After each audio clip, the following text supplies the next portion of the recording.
Assalamualaikum warahmatullahi wabarakatuh. Kali ini coba saya akan jelaskan materi tentang vektor. Pengertian vektor adalah sebuah besaran yang memiliki nilai dan arah. Nah, konsep vektor itu sendiri, dia terbagi menjadi beberapa bagian. Yang pertama adalah satu, yaitu resultan vektor. Nah, resultan vektor, dia terbagi menjadi dua. Yang pertama adalah resultan dua buah vektor.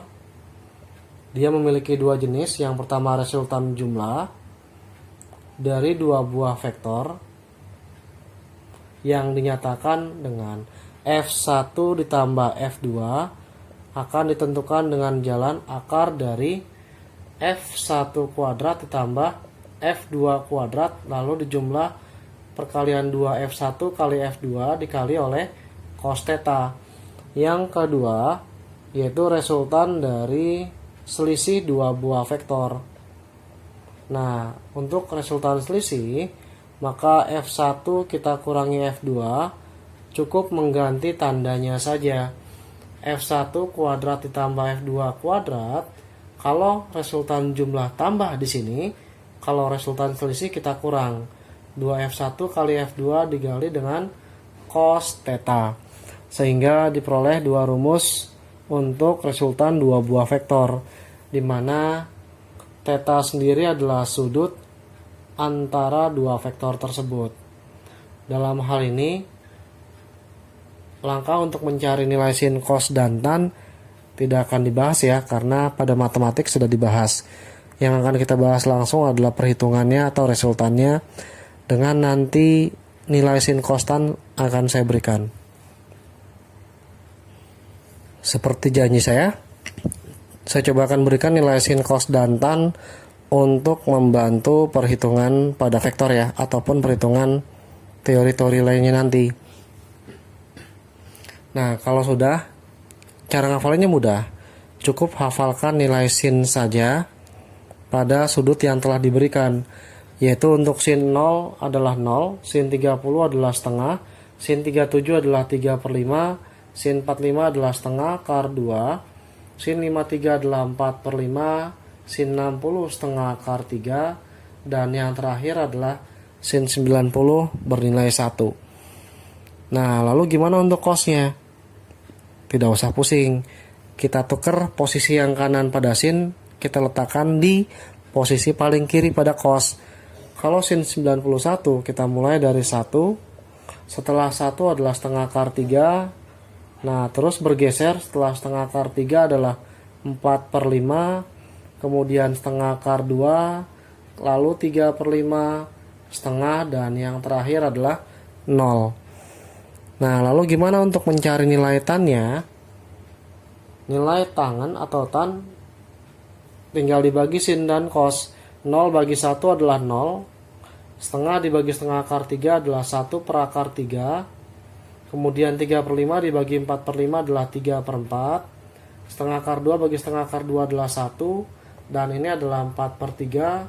Setengah bagi setengah habis adalah akar 3. 1 bagi 0 adalah infinity atau tak terhingga ya, kalau dalam bentuk matematik. Nah, sekarang ini adalah nilai sudut untuk sin, cos, dan tan dalam materi fisika, di mana dianggap sebagai sudut istimewa. Kita masuk ke bagian B, resultan 3 buah vektor atau lebih. Dalam hal ini, jika terdapat 3 buah vektor atau lebih, maka ada ketentuannya ya, yaitu vektor pada sumbu X. Nanti yang kedua, vektor pada sumbu Y. Nah, dalam hal ini, untuk vektor pada sumbu X, maka nilai fx-nya sendiri bisa diganti dengan f dikali cos theta. Terus yang kedua, vektor pada sumbu Y kita anggap fy, perkalian vektor f-nya kita kalikan dengan sin theta. Nah, kita kotakin ya, dimana resultan 3 buah vektor sendiri dapat dinyatakan, kita ambil simbolnya adalah R. R-nya sendiri akar dari sigma dari fx pangkat 2 artinya total dari jumlah fx ditambah sigma dari fy pangkat 2 kuadrat dari total fy. Nah, inilah resultan dari 3 buah vektor dengan bantuan theta yang telah diberikan pada tabel sin, cos, dan tan sebelumnya. Untuk resultan ketiga bagian C, yaitu tentang resultan arah dan perpindahan vektor. Jika terdapat sebuah kasus atau case untuk menentukan arah dan perpindahan vektor, maka terdapat dua jenis kasus. Yang pertama adalah kasus membentuk arah mata angin.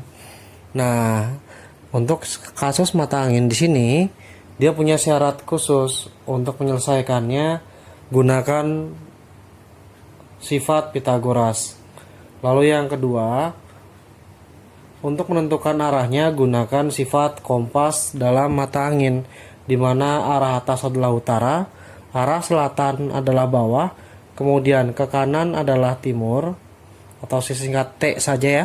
Sebelah kiri adalah barat, nanti arah mata angin yang lain, utara ketemu timur adalah timur laut, kemudian barat ketemu selatan adalah barat daya. Kemudian kita tarik lagi garis menuju titik pusat, maka T atau timur ketemu selatan adalah tenggara. Kemudian yang terakhir, utara ketemu barat akan menghasilkan barat laut. Ini untuk kasus pertama dalam membentuk arah mata angin. Lalu yang kedua, yaitu kasus di mana saat terdapat 3 buah vektor atau lebih. Nah, dalam hal ini kita gunakan sifat dari nilai tan theta, di mana tan theta sigma dari fy dibagi oleh sigma dari fx, yaitu total dari gaya terhadap sumbu x dibagi total terhadap gaya dari si sumbu x. Yang kedua, vektor secara geometri. Arti dari geometri di sini adalah menggambar vektor dalam menentukan resultan dari vektor itu sendiri. Dalam sebuah gambar atau geometri, resultan vektor dapat ditentukan dengan 2 metode, yaitu yang pertama, pola poligon atau segitiga. Misalkan diberikan sebuah vektor A, menurut gambar adalah 3 cm panjangnya. Kemudian vektor B, panjangnya adalah 5 cm. Nah, dalam hal ini, syarat dari menggambar vektor dengan menggunakan cara poligon, yaitu ekor vektor kedua bertemu dengan kepala vektor pertama. Sehingga ketika dicari resultan vektor A tambah B, maka vektor B-nya kita letakkan dulu sepanjang 5 satuan. Kemudian yang kedua, kita buat vektor A dengan syarat kepala vektor pertama bertemu dengan ekor vektor kedua. Ini B sebagai vektor kedua, ekornya di sini, kepalanya ke arah kanan. Nah, ekor vektor kedua bertemu dengan kepala vektor pertama. Vektor pertama arahnya ke atas. Nah, di sini adalah vektor A, panjangnya 3 satuan, dan vektor B panjangnya 5 satuan. Kemudian untuk menggambarkan resultan vektor A plus B, maka kita hubungkan ekor pertama atau ekor vektor pertama ke kepala vektor kedua. Artinya dari titik ekor dari vektor pertama ke kepala pada ekor pada vektor kedua. Kalau kita hubungkan tarik tegak lurus, nah diperoleh nanti garis putus-putus sebagai vektor dari A tambah B.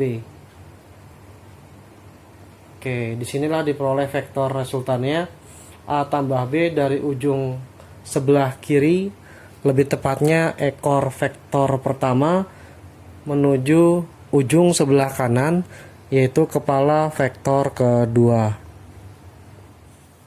Yang pola kedua dengan menggunakan pola jajaran genjang.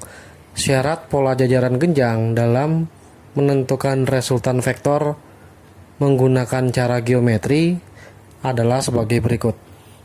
Yang pertama, hubungkan ekor kedua vektor tanpa merubah arah dari vektor tersebut. Lalu yang kedua, tarik garis sejajar dari masing-masing kepala vektor terhadap vektor-vektor tersebut.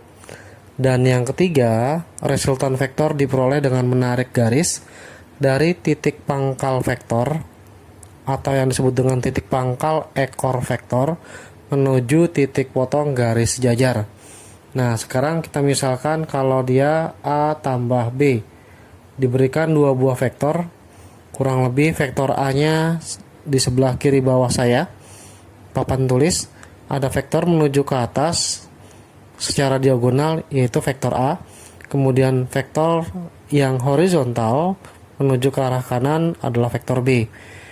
Nah, langkah pertama, hubungkan ekor dari vektor tersebut tanpa merubah arah vektor.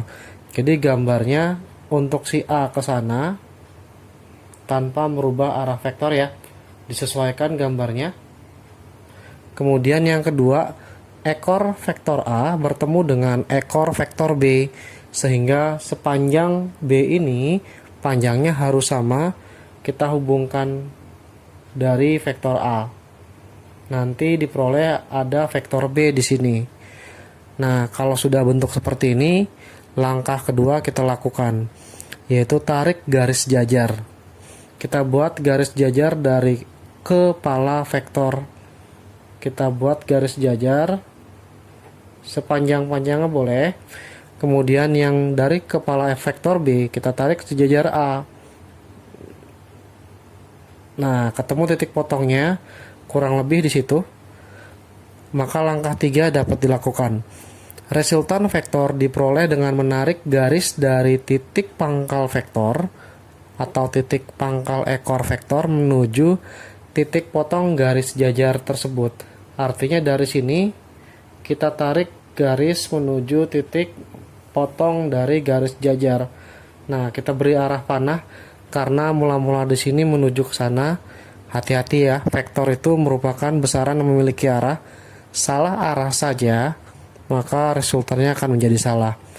Maka dengan ketentuan hasil dari penggambaran di sebelah kanan bawah adalah resultan jumlah dari vektor A ditambah dengan vektor B. Contoh latihan nomor 1. Diketahui 3 buah vektor A ke arah sisi kanan atas sepanjang 3 cm atau ke arah timur laut, B ke arah tenggara sejauh 4 cm, dan C ke arah timur sejauh misalkan sepanjang 6 cm. Gambarlah resultan vektor berikut dari A tambah B. Nah, kita gunakan cara poligon untuk yang nomor A. Cara poligon, gambarkan vektor A dulu dengan arah yang sama dan panjang 3 cm. Kemudian ditambah vektor B sepanjang 4 cm dengan arah tenggara. Kita anggap di sini 4 cm. Nanti jangan sampai lupa menggunakan skala penggaris yang tepat. Nah, untuk resultan vektor A tambah B menggunakan poligon, hubungkan ekor vektor pertama dengan kepala vektor kedua. Nah, otomatis ekor pertama di sini, kepalanya adalah di sini. Jika kita hubungkan, maka akan diperoleh sebuah garis arahnya dari ekor vektor pertama menuju kepala vektor kedua. Maka saat ini adalah A dan ini adalah B, diperoleh vektor A ditambah dengan vektor B.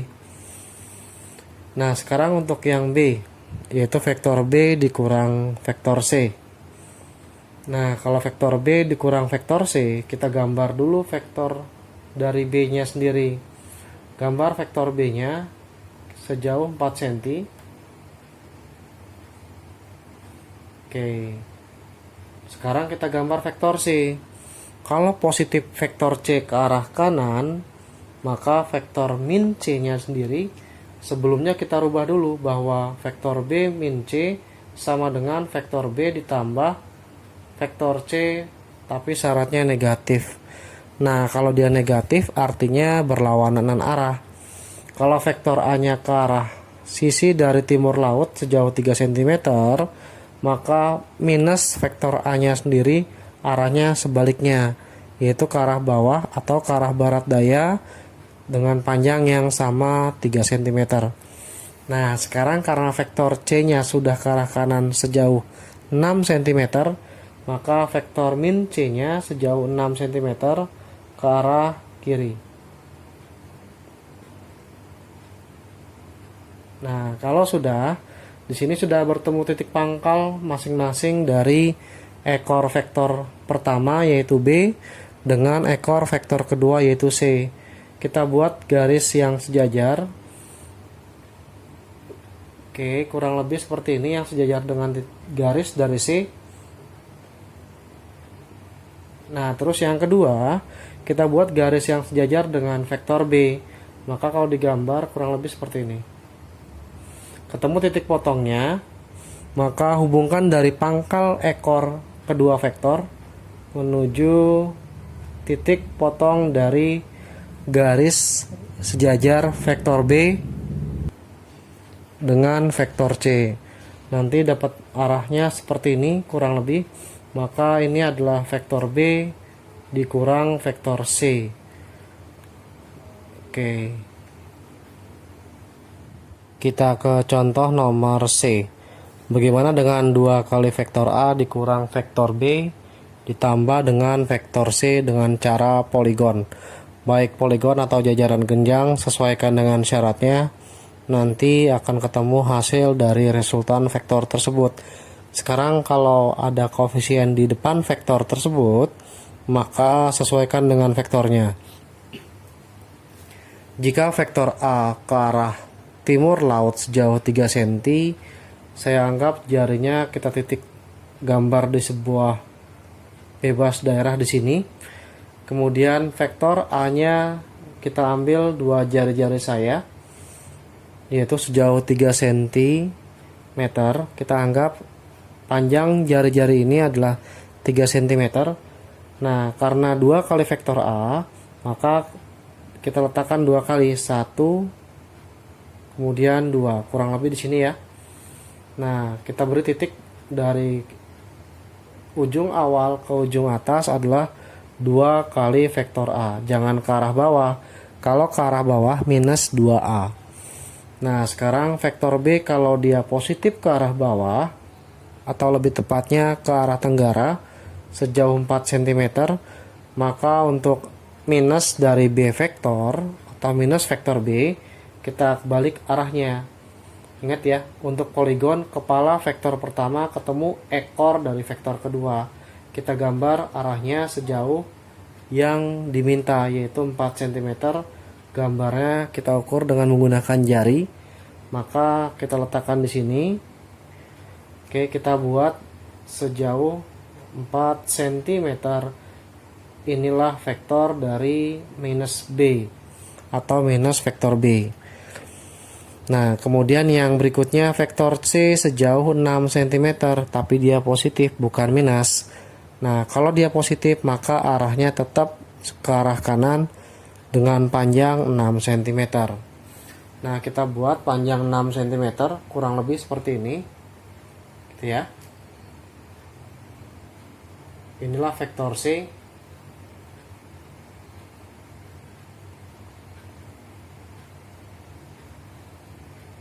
Nah, kita buat vektor C ke arah kanan sejauh 6 cm. Maka diperoleh dari titik ujung awal sampai ujung akhir, maka akan diperoleh resultan yang dipinta. Kita buat garis putus-putus. Maka diperoleh garis ini adalah garis dari resultan yang dipinta, yaitu 2 kali vektor A min B ditambah vektor C. Itulah resultan vektor dengan menggunakan cara poligon. Dan yang kedua menggunakan contoh tadi sebelumnya jajaran genjang.